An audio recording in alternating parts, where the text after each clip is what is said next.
In an attempt to head off soaring inflation, Nigeria's central bank has raised its monetary policy rate by 200 basis points to 24.75%. Inflation is now above 30% in annual terms, its highest in almost 3 decades, fueling a cost of living crisis that's left millions of people struggling to meet basic needs. The governor of Nigeria's central bank, Yemi Cardoso, told a news conference in Abuja that Nigeria needs to continue with the tightening cycle to tame inflation, but that he believes price pressures would begin to moderate from May this year. Our Rise correspondent Nkechi Nnanna was at the briefing and sent this report.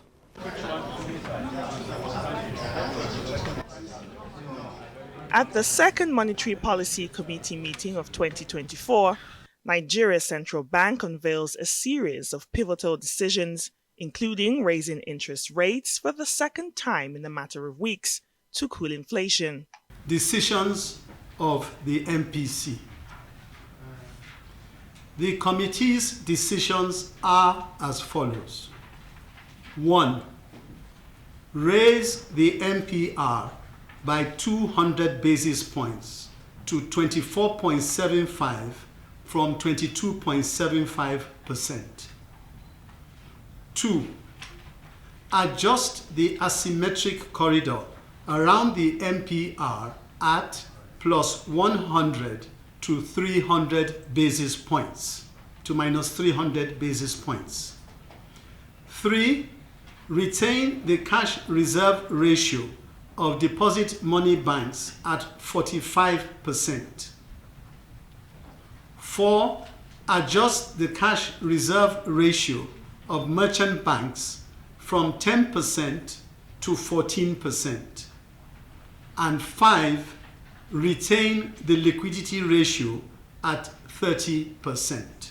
With inflation soaring past the 30% mark in annual terms, its highest in nearly 3 decades, the bank keeps tightening its grip on monetary policy.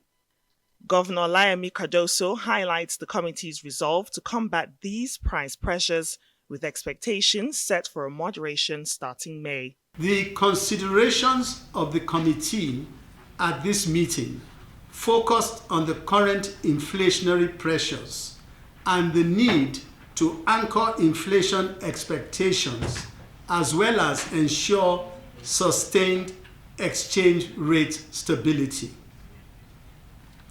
These considerations underscore the importance of the CBN's commitment to the price stability mandate and the need to urgently bring inflation under control to ensure that purchasing power of ordinary Nigerians is restored in the short to medium term.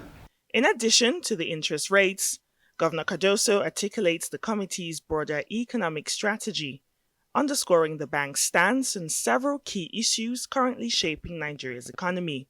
With respect to the foreign exchange forwards, we determined that a number of these transactions did not qualify, and I've said this before. In some cases, you had some requests which, well, you actually had some allocations that were made in millions of dollars, which were never requested for. You also had some where they had no naira, and they were also allocated, huge sums of foreign exchange, and the list goes on. And it was for that reason that we refused to validate those particular transactions. We refused to validate them because, apart from the fact that documentation was not satisfactory, in many cases, they were outright illegal. We have been consistent in saying that we will withdraw from direct interventions. The fertilizer that was given out was the residue of an intervention that had been done before we came into office. It was not something that was done directly by us. And the options were either to leave them there to rot away or to give them to those that we believed had the capacity to distribute. And that is exactly what we did with the handing over to the Ministry of Agriculture. With the nation's eyes fixed on the Apex Bank, there's hope that the rigorous approach to quelling inflation crisis and bolstering the naira will lead to further policy tightening at the upcoming MPC meeting scheduled for May 20th and 21st, 2024. Nkechi Nana, Arise News. Well, for more on this, I'm joined now in the studio by the senior economist and partner at SBM Professionals, Paul Alaje. Good to see you, Paul. Obviously, it is in Nigeria's interest to reduce inflation, but is this the best way to do it, raising interest rates? Does that textbook method, which is the way that better organized economies do it, work in the Nigerian economy, which is hugely distorted? Well, I think what I would say to that is when Mr. Yemi Cardoso was appointed, the interest rate was at 18.75. The first and the huge interest rate jump for the first time, perhaps in recent history, was 400 basis points. That was barely 3-4 weeks ago. We saw another one happen yesterday, 200 basis points, which means within a month or less than a month, we have seen 600 basis point movement in interest rate. Why? Because inflation is high. Why is inflation high? So economists have different schools. So we have the monetary economists and we have the fiscal economists. But at the end of the day, all must be in the interest of the people. So for listeners and people that are viewing this interview right now, I want them to listen very carefully. So we understand the dynamics of economics and try to make sense of what economists or how economics makes decisions. In the process, I would mention what option we have taken. In fact, one of the best professors of economics is Lipsy. He spoke about what is and what should be, because there are two different things. So I will speak on both. Then I believe that both policymakers and the people of Nigeria, that of course are the end beneficiary or the ones that will face the consequences of action, will make their decisions. So here is 600 basis points within the last one month. What does that mean? It means that the central bank have decided to tighten policy.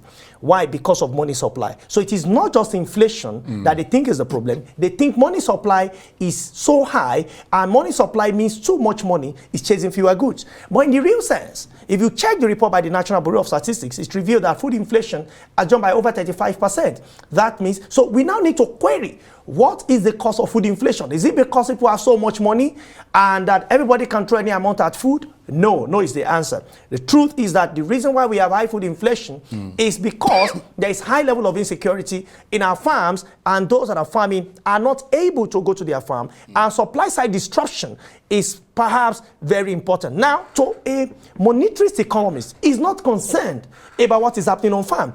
Is concerned about his path, which is when there is inflation, what you must do is to raise interest rates. Purely classical economists, as we call them, are not. No, but another school of economics came that we call the Keynesian school. But is that the best way to do it? I will tell you at the end of very briefly, because we haven't got that much time. So I cannot say it's the best way to do it. The best way to do it is to look at the holistic approach. So if you must release high interest rate because of money supply, you need to ask the second question: where has the increase in money supply gone to? The private sector or the public sector? If you increase interest rate, you are telling private sector to reduce.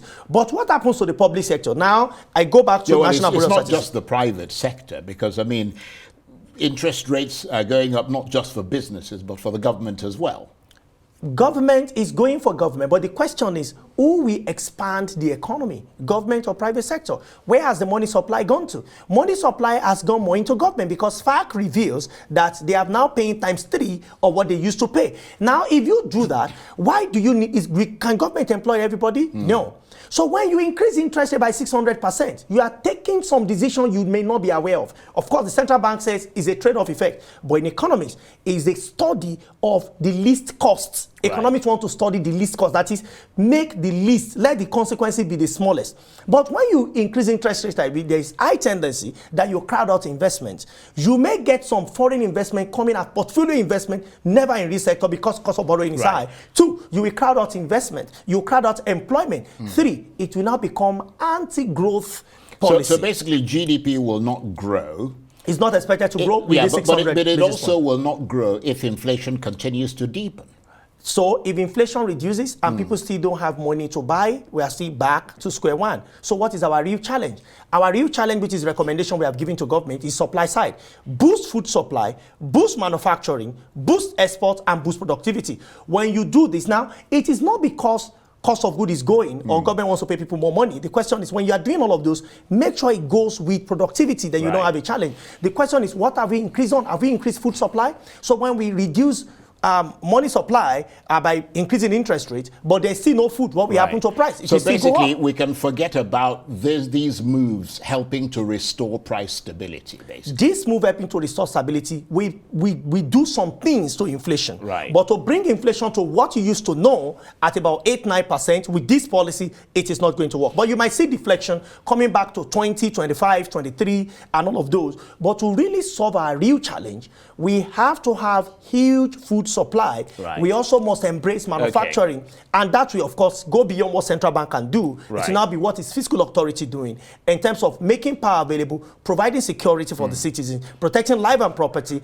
and most importantly, productivity of Nigeria. And of course, the trade and investment must come into this conversation. Right. We want to import everything, not because we like to, not because our soil is coarse and it cannot produce, no. But even when you want to export anything in Nigeria today, how seamless is it to export? In fact, in some cases, it's tougher to export compared to import. Right. So and authorities must look at all of those and make it work. And obviously, if you're importing, you need foreign exchange. Yes. Can all this bring stability to the foreign exchange market? Yeah, if you're exporting, it will definitely bring stability to foreign exchange market. I give you an instance. How many people are using mobile phone in Nigeria today? A barrel of crude is about $80, $90 per barrel. Some people are using phone. When you calculate the price, it's about 8,000, maybe about $800. That is one person using 10 barrels of crude equivalent to make calls. Now the question is, how many of those phone manufacturers, with our numbers, we are consuming over 50 million mobile phones. How many of these mobile phones are made in Nigeria? At best, they are used in Nigeria. How many companies are making television in Nigeria? They are all imported to Nigeria. Apart from one vehicle maker or two, check our streets, the roads we have in Nigeria, where our vehicles coming from. They are coming from Japan, they are coming from India, they are coming from China, they're coming from America.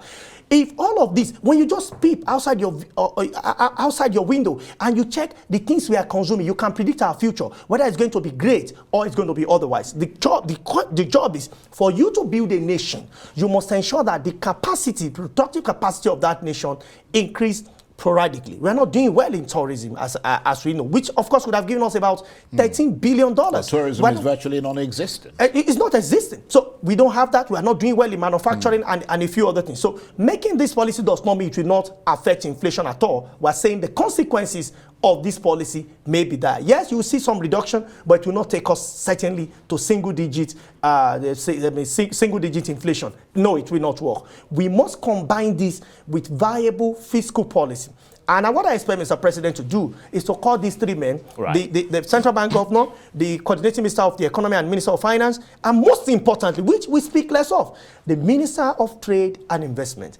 How can our target, when we write in the budget, we should target, we want to sell abroad nothing less than $100 billion worth of good, whether it's coming from agriculture or it's coming from manufactured good, but we must do that. And of course, for all of this to work, power, energy must be at the center of all these conversations. Very interesting, very illuminating. Thank you very much indeed. As always, Paul Alaje is a senior economist and partner at SPM Professionals. Thank you so much for having me.